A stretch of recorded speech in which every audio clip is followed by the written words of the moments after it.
નામ છે શિવને સોલંકી. હું આજે તમને એક વાંદરાની અને એક ફેરિયાની સ્ટોરી સંભળાવીશ. તો તમે ધ્યાનથી સાંભળજો.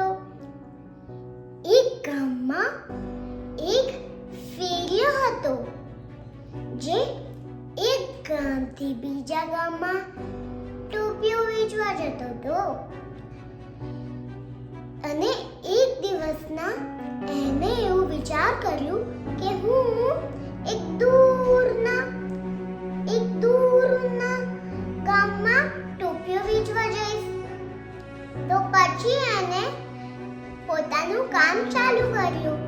સવારે ઉઠીને જ પહેલા ટોપીઓ બધી પેક કરી દીધી અને ચાલ્યો ગયો.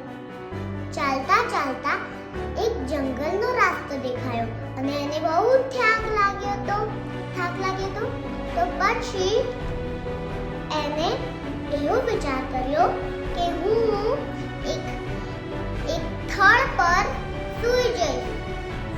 અને એને જ થોડી આગળ જતા એક ઝાડનું થડ દેખાયું. તો એને પોતાનો થેલો બાજુમાં મૂકીને સૂઈ ગયો.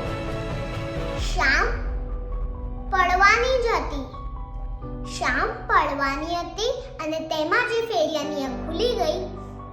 તો પછી એ ફેરિયાએ બાજુમાં જોયું તો થેલો ખાલી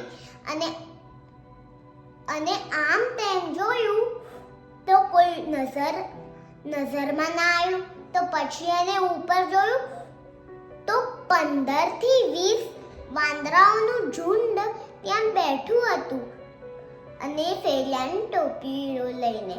તો એને નીચેથી ઉઠાઈને પથ્થર ફેંક્યા.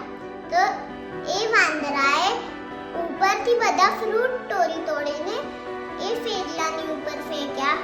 તો પછી ફેરિયાએ આમ કરીને માથું કૂટલાયું. તો એ વાંદરાએ પણ જોઈને માથું કૂટલાયું.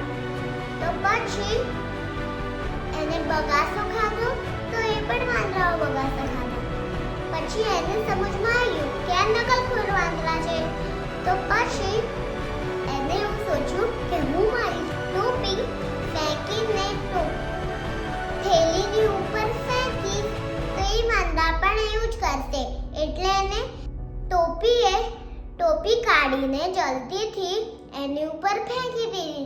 તો એ વાંદરાએ પણ ટોપી કાઢીને એની ઉપર ફેંકી દીધી. પછી એને બધી ટોપીઓ અંદર ભેગી કરીને બીજા ગામે જતો રહ્યો. આ વાર્તા પરથી સમજમાં આવે છે કે